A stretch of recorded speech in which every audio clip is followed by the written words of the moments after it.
श्री स्वामी समर्थ मित्रांनो आजचा टॉपिक आहे की साडेसातीमध्ये स्वामी आपल्याला कसं यश मिळवायला मदत करतात. साडेसाती लागलेली तर आहे, कित्येक लोकांकडे आपण जाऊन पण आलो, पण तरी देखील हवा तसा उत्तर आपल्याला भेटलेलं नाहीये. मित्रांनो, तुम्हाला एक गोष्ट सांगतो की साडेसाती ही आपल्या जीवनातली आहे ना सगळ्यात सुंदर घटना. त्याचं कारण असं की साडेसातीमध्येच ना आपल्याला सगळ्या काही गोष्टी ज्या खरं सत्याच्या आहेत त्या कळतात.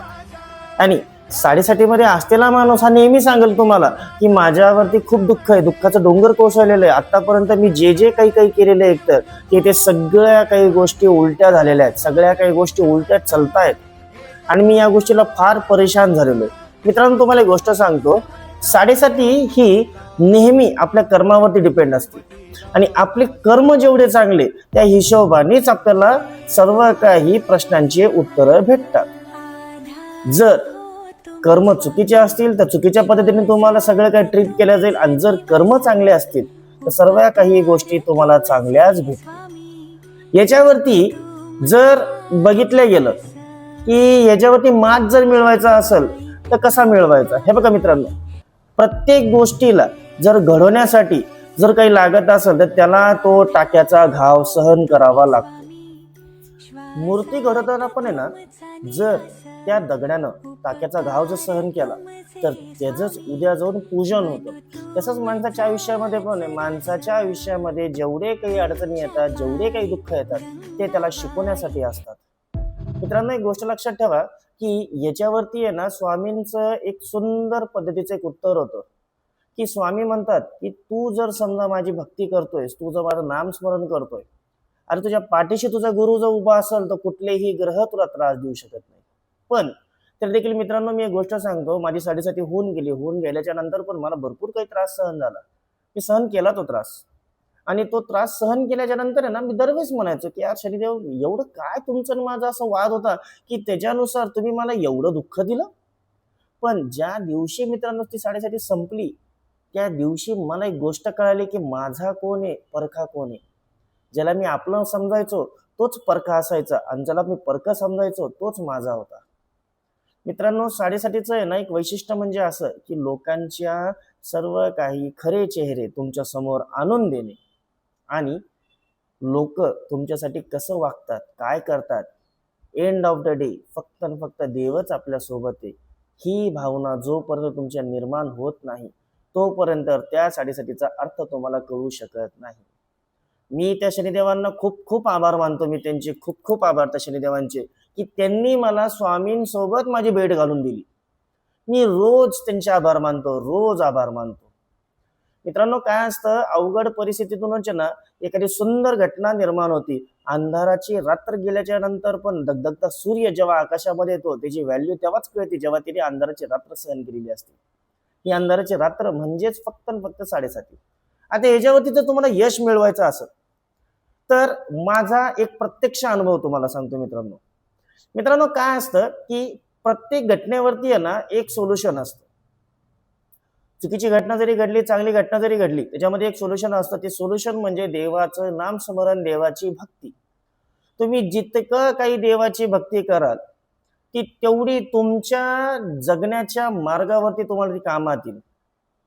आणि तुम्हाला एक गोष्ट सांगतो मित्रांनो की ज्यावेळेस तुम्ही कुठल्याही देवाची भक्ती करा, कुठल्या पण, ती भक्ती पोचती एकाच ठिकाणी. देव हा एकच आहे, त्याचे स्वरूप वेगळे वेगळे आहेत. साडेसातीमध्ये ना जे काही शिकायला भेटतं ते खूप सुंदर घटनेतून शिकायला भेटतं तुम्हाला. ठीक आहे, तुम्हाला त्रास सहन करावा लागतो, मी नाही म्हणत नाहीये, पण तोच त्रास तुम्हाला उद्या जाऊन खूप कामाचा येतो. जे आपण लाईफ लेसन म्हणतो तेच लेसन्स आपल्याला या साडेसातीतून भेटतात. मित्रांनो, नामस्मरण करत राहा, सगळ्या काही गोष्टी करत राहा. मी हजारदा तुम्हाला सांगतो, तुम्ही करत देखील असाल, मी नाही म्हणत नाही तुम्हाला. त्याचं जिवंत उदाहरण म्हणजे मी. माझ्या जीवनामध्ये सर्व काही गोष्टी 5 वर्ष, अक्षरशः तुम्हाला एक गोष्ट सांगतो, माझी धनुराशी आहे. धनुराशीला 2014 पासून साडेसाती की ती साडेसाती लागली 2014ला, ती संपली अक्षरशः 2023-24 पर्यंत.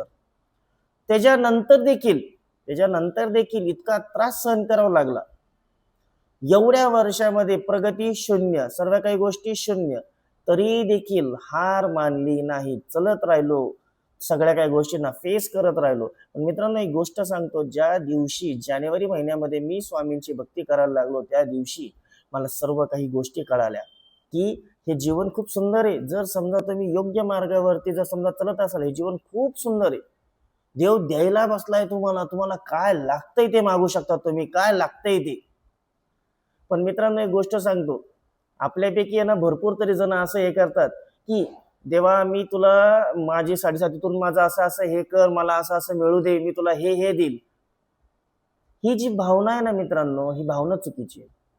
साडेसाती तुम्हाला हेच शिकवते की देवामध्ये आणि तुझ्यामध्ये ना जो अंतर आहे तो अंतर कमी कर. तो अंतर जोपर्यंत तुमचा कमी होणार नाही तोपर्यंत तुम्हाला समजणार नाही. कारण आता मित्रांनो, जर एखाद्या ठिकाणी जाण्यासाठी आहे ना, जर समजा एक डायरेक्ट पूल असेल, तर त्या पुलानुसार जाणं, पुलावरून जाणं हे तुम्हाला कधी पण सोयीस्कर पडेल. 4 जर समजा चौक क्रॉस करून जाणं असेल, मग तुम्ही त्या डेस्टिनेशनवरती तुमच्या पोहोचत असाल तर त्याला काही मतलब येत नाही. पण तुम्ही जर समजा तो पूल निर्माण केला, म्हणजेच तुमच्या आणि देवाच्या कनेक्शन पैकी त्या कनेक्शन मध्ये एकच पूल आहे, तो पण तुम्हीच बांधलेला पूल आहे. आणि त्या पुलाला मी नाव देईल नामस्मरण, नाम जप. हे एकमेव असं पूल आहे की ज्या पुलामुळे ना तुम्हाला डायरेक्टली देवापर्यंत जाणं सोपं आहे. एक सुंदर घटना सांगतो मित्रांनो, जर समजा बघितलं गेलं तर आपण एक एक्झाम्पल असं देऊ. तुम्ही जंगलातला वाघ बघितलेला आहे, जंगलातल्या वाघाला आहे ना तुम्ही शिकार करताना बघितलेलं आहे. हा, जंगलातला वाघ आहे ना काय करतो, शिकारापूर्वी आहे ना तो एका झाडापाशी ना जाऊन बसतो आणि अशा झाडापाशी जाऊन बसतो की तिथं आजूबाजूला आहे ना काहीच दिसणार नाही, त्याला वाघ दिसणारच नाही, फक्त फक्त झाडं दिसत. तो वाघ जोपर्यंत तुम्हाला तुमचा शिकार दिसत नाही तोपर्यंत तो हलत नाही वाघ. आणि ज्या टायमाला त्याला त्याचं शिकार दिसतं त्या टायमाला तो काय करतो, त्याला जवळ येऊ देतो, जितकं होऊ शकेल तितकं जवळ येऊ देतो. आणि जेव्हा तो शिकार त्याच्या जवळ येतो त्याच वेळेस तो पूर्ण ताकदीने हमला करतो आणि त्या पूर्ण ताकदीने हमला केल्याच्या नंतर तो शिकार करतो म्हणजे करतो. हीच परिस्थिती आपण साडेसातीमध्ये अनुभव करून बघू ना. आपण जसं 7.5 वर्ष आपण म्हणतो साडेसाती चलते आपली, साडेसाती 3 फेजमध्ये चलते, पायापासून पोटापर्यंत डोक्यापर्यंत. आणि या तिन्ही फेजमध्ये तुमच्या डोक्यामध्ये ज्या टायमाला शनिदेव जातात त्या टायमाला तुमचे सगळे काही विचार चुकीचे पडतात. सेकंड ह्याच्यामध्ये तुमच्या पायामध्ये जातात तर त्या टायमाला तुमचे सगळं काही पावलं चुकीचे पडतात. आणि तिसऱ्या स्टेजला ज्या टायमाला तुमच्या पोटापर्यंत जातात त्या टायमाला तुमचं पोट पण समजा चुकीच्या पद्धतीने हे करतं. तर प्रश्न असा पडला मित्रांनो की हा विचार करा ना की आपण तो जंगलातला वाघ आहे आणि त्या जंगलातला वाघ असल्यामुळे ना हा आपण विचार करा ना की आज आपली वेळ नाहीये, शिकार आपल्या समोर जोपर्यंत येत नाही तोपर्यंत शांत बसा. ज्या दिवशी शिकार आपल्या समोर आला तो जोपर्यंत आपल्यापर्यंत येत नाही तोपर्यंत शांत बसा. आणि एकदा का तुम्हाला समजलं की आता आपली शिकाराची वेळ झालेली आहे, पूर्ण ताकदीने त्याच्यावरती हमला करा, पूर्ण ताकदीने.